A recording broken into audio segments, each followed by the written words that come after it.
Hello everyone, Brendanryanvandenberg here, welcoming you back to another video. Today we'll be explaining the Hello Neighbor timeline and explaining the story for the various Hello Neighbor games, books, and TV pilot episode. I want to shout out the Hello Neighbor fandom wiki, where most of my information comes from. Please bear with me as I'm not the best at reading scripts, and this script was a little hard to write with the information I have, but I thought I would go ahead and make this video, as you don't see too many videos on the timeline. This video was made before Hello Neighbor 2, so it very well could be outdated. Make sure you're watching the most current version by checking the title for outdated or most recent. Also, there are plenty of spoilers in this, so feel free to stop watching. So let's start off by talking about the neighbor's origin story. When the neighbor, or his real name, Theodore Masters Peterson, was a child, he enjoyed playing in his house located on 1910 Friendly Court, which is the same house as Act 1, Act 2, and Hello Neighbor 2. This house was located in the fictional town of Raven Brooks, Missouri, which I wish was a real place because I'm from Missouri. He played in this house with his friend, and I'll put his name on the screen, Ike QC Gerald Swats. Theodore's parents, Roger and Adele Peterson, were famous meteorologists and invented the Raven Brooks Station of Weather and Meteorology, also known as MAAC 1. Theodore and Ike explored the tunnels beneath it.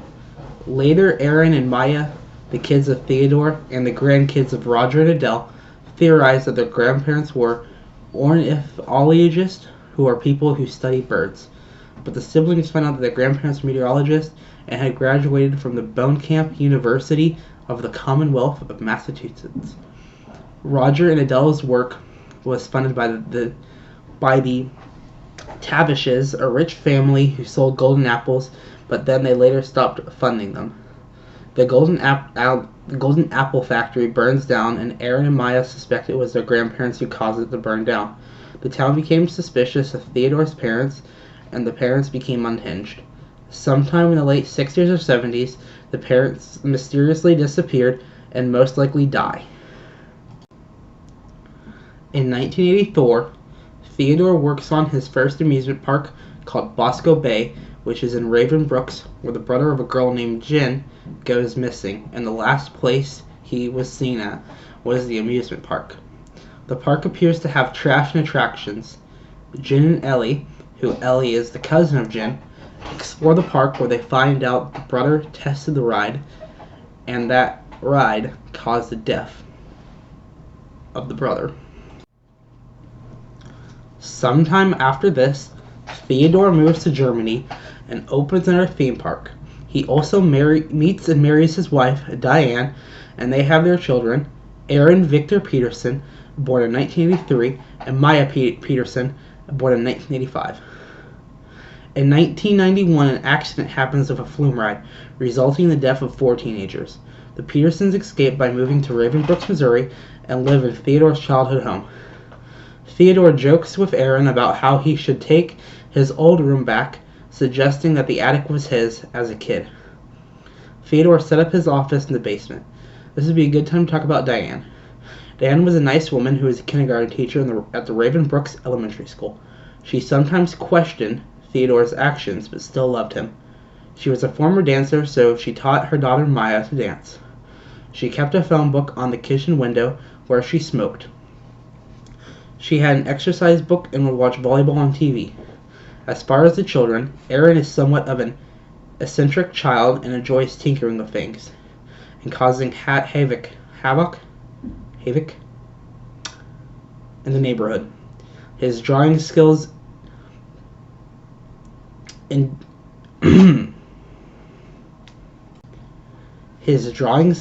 intrigue Theodore. The sister Maya is a kind child and has a wide imagination and likes playing, as we see in Hello Neighbor Hide and Seek. It's also important to mention that she has a doll that somewhat resembles both herself and her mom. The Golden Apple Corporation asked Theodore to make an amusement park for them. Theodore reunited with his childhood friend Ike, and they ate pizza at the Petersons' house. Ike loved pizza and was a security guard who patrolled the forest. Theodore and Ike got into an argument and Ike left. Ike went missing in 1991 and was murdered, where his body was found in 1992 in the Golden Apple factory. Aaron found Ike's wallet, which had blood on it, in 1992 when the Ravenbrook's tunnels caved in. Theodore stole the wallet since it had parts in it to build one of the devices, or to build a device, I should say. Ike had found the parts in the ground after Roger and Adele Peterson buried them. In 1991, Aaron befriends Enzo Espalletio, sorry, I don't know how to pronounce his last name, also known as the detective and secret neighbor. Enzo is also the other brother of Maritza, aka Brave. In the pilot episode, he is shown to be cowardly but also nerdy. It is also believed that the leader, Trinity Bales, becomes his girlfriend. Aaron is friends with all the members of the later-to-become Rescue Squad. The friend of Aaron, and better yet, Maya, Lucy Y. Sorry, I didn't know what I was reading at all there. My apologies. She was described to be too smart for her age. She informs Aaron about an urban legend called the Forest Protectors. The Forest Protectors are human and bird hybrids, or humanoid bird creatures, that build huge nests and drink the blood of young people. In reality, these are just costumes, but more on them later. During a trip to the Golden Apple Factory, Aaron learns that his dad is working on a theme park. One stormy Halloween night, when Ike was still alive, Aaron and his friends take a shortcut through the woods to get to the Ravenbrooks High School, which had big candy bars. When taking the shortcut, Aaron got lost in the storm and found himself at his grandparents' weather station. Aaron was going through some of his grandparents' things when he had heard someone coming. He thought it was a forest protector, but it was really Ike. Ike takes Aaron home, lying to Theodore about where he was. The next night, Maya and Aaron go to look at the weather station and get grounded for staying out too late. Aaron heads back to the weather station after getting ungrounded and looks around some more. He finds a tunnel, and in this tunnel is Ike's wallet with blood on it. Aaron thought he saw Ike, so he ran to a nest in a tree, and Aaron climbed for it. However, Aaron had fallen out and got knocked out. He awakened at a hospital, with no one being concerned about the fact that he had fallen out of a tree. He noticed that he lost the wallet, most likely because this is where Theodore took it. When Aaron got home, Maya was mad that he didn't take her with him. The Golden Apple amusement park opened, and Lucy Y. was the first to ride the Rotten Core roller coaster. However, with Gordon Cleave's luck devices and the lack of safety features, she fell into a tree and died at the age of 7 years old. I mentioned luck devices, so let me go ahead and explain them for a second.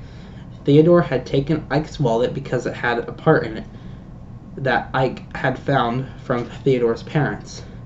Now, with the parts, Theodore was able to make a working luck device, which gave the person with the device good luck and anyone without one bad luck.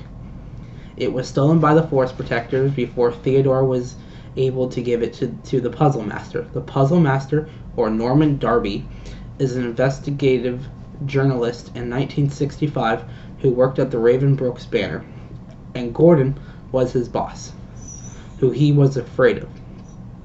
He went missing, and rumors spread that he died in a printing press at the office. However, he did not die, and after the Golden Apple amusement park incident, he gave clues to the banner that that were specifically made for Aaron Peterson to solve.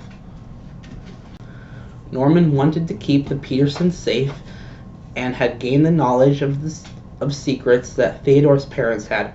Norman is given the luck devices and keeps it safe from the Forest Protectors, who the Forest Protectors use them in rituals when it storms to give them good luck and curse the town. The final message Norman had for Aaron was, "The red key will set you free when the time comes. Trust Narf." I guess this is Pinky from Pinky and the Brain. No, I'm just kidding. So back to Gordon. Gordon originally tried to kill Maya and not Lucy. Not much is known about Gordon apart from he is a tall man in a brown suit and used to be a Raven Brooks Banner editor in the 1960s, the boss of Norman, but switched to be a Channel 4 news director and station manager. Gordon got arrested for being a part of the Forest Protector Society along with Detective Dale Taps. This Dale is most likely the one who investigates Nicholas Roth about the whereabouts of Rita, who is likely a female character with nothing known about her apart from being associated with Nicky Roth, or Nicholas Roth, and his family. In the Hello Neighbor pilot episode, this would mean that he gets released from prison before 1995, as well as getting his job back. Both of these men take place in the observatory rituals, a ritual done by the Forest Protector Society, and probably the same one that uses luck devices and storms. Sometime later, the Petersons were questioned by two men who came to talk about the accident in Germany. Diane had welcomed them in, but they left shortly after. The men kept an eye on them. Diane looked for a lawyer but couldn't afford one. Fortunately, Theodore, with his luck devices, was able to get a lawyer to clear the Petersons' name. During a ceremony for Lucy, a ritual was going on which had caused the Golden Apple amusement park to catch on fire and burn down, as well as the forest to catch on fire, and the tunnels where the rituals happened to fill with smoke and collapse. In 1995, Aaron befriends a kid who moves in directly across from him in House 1909, Friendly Court. Nicholas Michael Roth moves into Raven Brooks in 1995, most likely before March 1995, as the calendar suggests in Hello Neighbor Hide and Seek. His family moves there due to not having the right jobs. His parents' names are Jay Roth and Luna Roth. Jay works for Channel 4 News.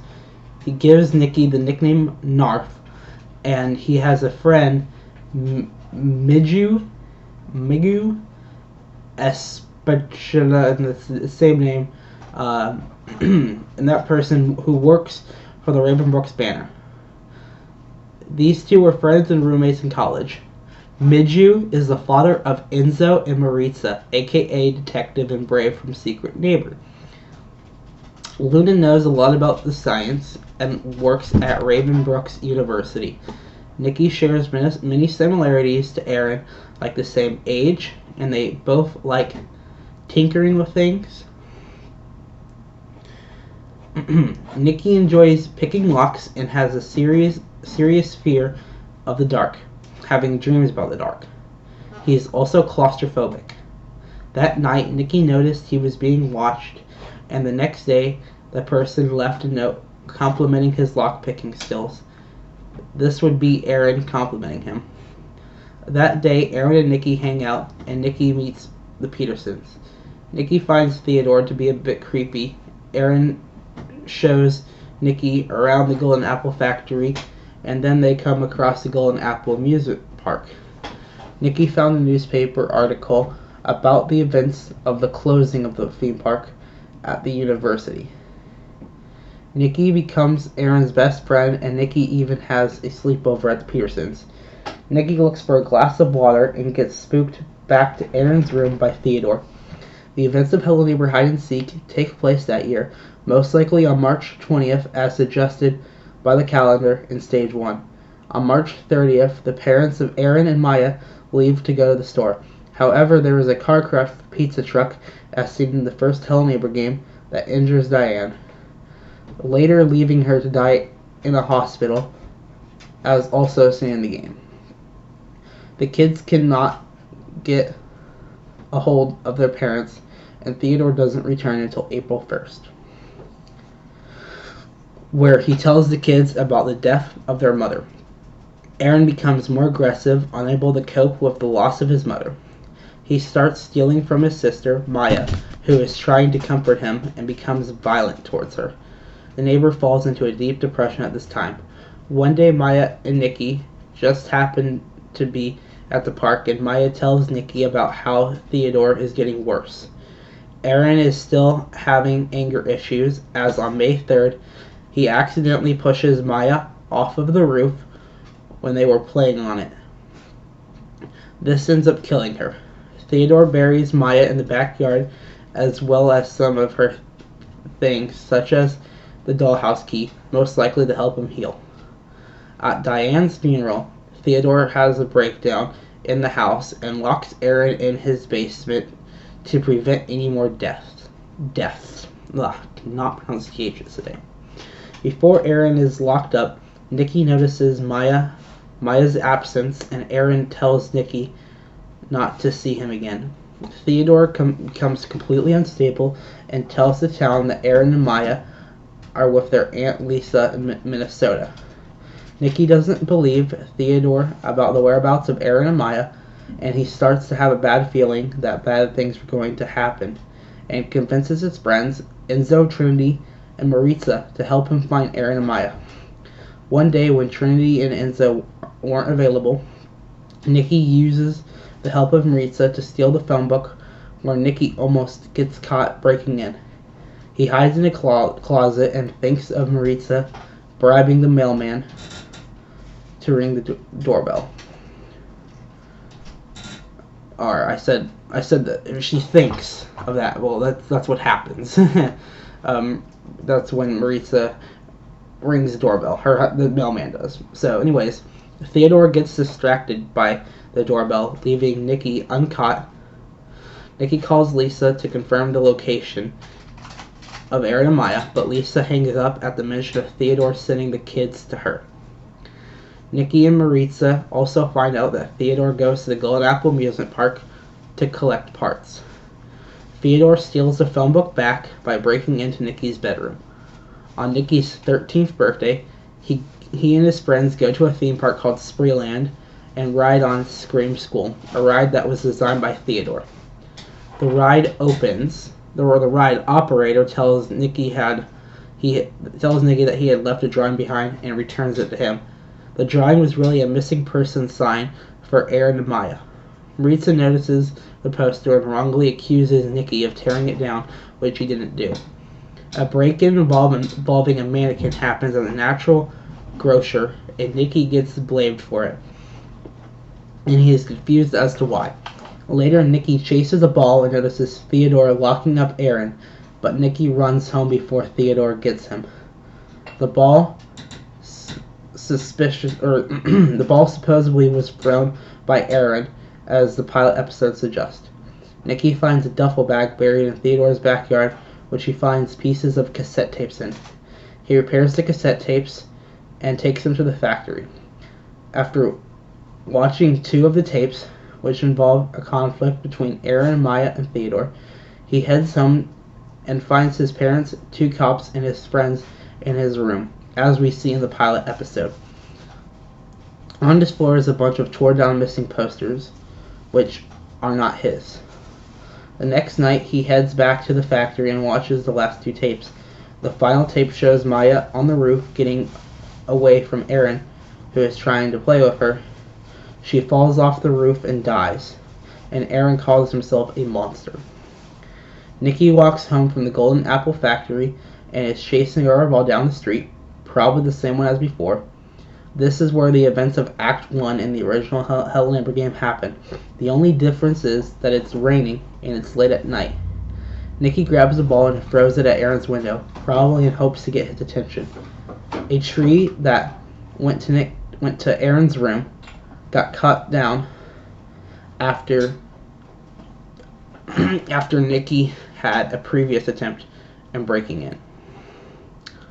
So, Act 1 plays it mostly out as normal, with some slight changes in positions, and Nikki uses the lift under Aaron's window. Nikki gets the red key from the bedroom and unlocks the basement. The basement door gets locked behind him, and Nikki finds a passageway for the washing machine. Theodore locks him in the washing machine room, which we see in Act 1, and in this room are Aaron's drawings. The basement is dark, and Nikki uses a candle to get around. The candle burns out, and a flashlight rolls towards his feet, probably because of Aaron. Speaking of Aaron, Nikki finds him, but Aaron doesn't want to leave the basement nor get revenge on his dad. Nikki meets Nicky makes his way through the basement and comes across the door where Theodore chases Nicky in Act 1. However, unlike Act 1, Nicky manages to unlock the padlocked door, revealing Theodore's office. Nicky locks the door back and explores the office, finding some blueprints for an underground theme park. From my understanding, which I haven't read all the books at this time, please don't hate me, the amusement park is in the basement and resembles a prison, probably just the same thing we see with the washing machine door or room. So then Nicky gets trapped in that room for 2 months, and Aaron opens the door for Nicky. These are the events of Act 2, and Nicky escapes the house, and Aaron creates a distraction that keeps Theodore from chasing after Nicky, as we see in the Act 2 final cutscene. I should mention, what was I saying there? I should mention that the events of Secret Neighbor take place between Act 1 and Act 2, but how much of that is canon is probably little to none. Also, Aaron's whereabouts are unclear and most likely is still trapped in the basement. I have heard a theory that Aaron might change his name to Quentin, but there's not much backing this up, so probably not. And that's to Quentin in Hello Neighbor 2. So Theodore becomes a missing criminal after Nicky tells the police about what had happened, but Theodore goes missing. Nicky gets serious trauma and PTSD from this. Sometime after 1995 and before 2014, the events of Hello Neighbor 2 take place. The events probably happen around 2008 to 2014, suggesting by Hello Neighbor Reset Day has social media in it. Not much is known about the game at this time, so that's why this video is more likely going to get updated when Hello Neighbor 2 comes out. In Hello Neighbor 2, you play as a security guard from the Golden Apple Amusement Park, as well as a journalist named Quentin. At the Golden Apple Amusement Park, he keeps people from vandalizing the park, and he also discovers secrets about it, like the weather station when breaking the wall down with a ride, and avoids the guest who follows him there and everywhere he goes. Quentin has suspicions about his neighbor, the guest, who is Theodore hiding in disguise. The guest takes the appearance of a person in a crow costume, as the forest protectors do. The guest is very athletic and can climb things like a humanoid spider. The guest has captured Enzo and Maritza, as well as several others like Halloween trick-or-treaters and Piper Tillman's mother. Piper Tillman moves to Raven Brooks after the recent death of her father. She owns a phone that the guest can contact her through. Anyways, Quentin breaks into the guest house and finds out that Theodore is trapped, or Theodore shows up to capture Quentin. These seem to imply that Theodore is not the guest, but as of now, Theodore is the guest. This is why we have to wait for Hello Neighbor 2 to come out. 19 years after the events of the first game, in 2014, when Nicky is about 32 years old, he gets evicted from his apartment for not paying his bills and goes back to his childhood home in Raven Brooks. In Raven Brooks, Theodore's house is just a shell and most likely got burnt down. Nicky's house is a little bit decayed and is unfurnished with many things in boxes. Oddly, Nicky's house is not seen in Hello Neighbor 2. Not sure what this means for the timeline. Nicky sees the Thing, a shadow-like creature created out of fear. Nicky decides to take a nap on the couch and dreams of a wacky exotic version of Theodore's house. And the same cutscene with Aaron and Theodore happens again. Except this time it's in the new house and Aaron is older.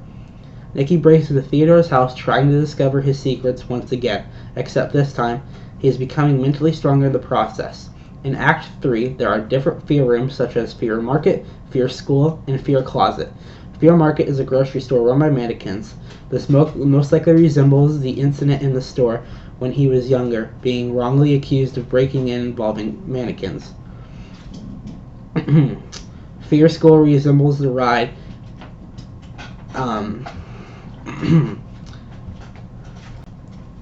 Fear School is most likely based on the ride at Spearland called Scream School, which was designed by Theodore. Fear Closet most likely resembles Nicky hiding in a closet when in Theodore's house, and how he would have felt small and helpless. Upon doing all these fear rooms, Nicky gains special powers that help him become stronger than Theodore and helps him get into the basement.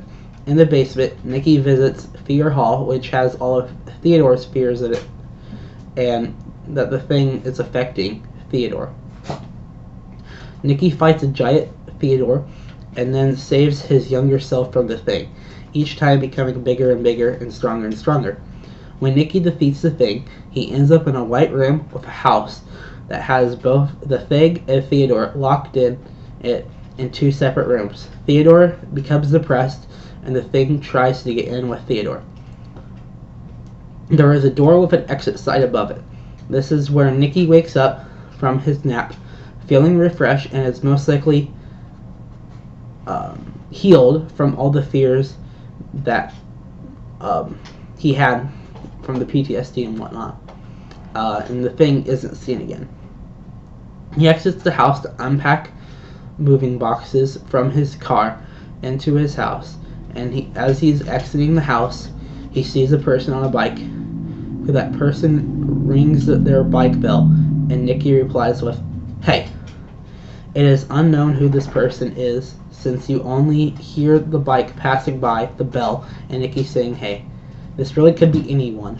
Most likely a resident of Raven Brooks, a neighbor, somebody who he knew when he was younger, or this could be Aaron. After this, no more story is known. As of now, this is a pretty good overview of the Hello Neighbor universe. There is probably some stuff I missed, I got wrong, or needs to be updated. I have spent the last 16 hours researching and writing the script, which is... trying to think before I left it off my script. Oh dear gosh. Okay, so this is just the outro, so thank you guys for watching this video. This was 19 pages long, and I basically spent the last 2 days researching this for hours on end. I'm not the best commentator, but I hope that was decent. I thought that sounds better than how it usually sounds, so hopefully it was watchable. But I hope this taught you something about Hello Neighbor, and thank you guys for watching, and I'll see you guys in the next video. Goodbye!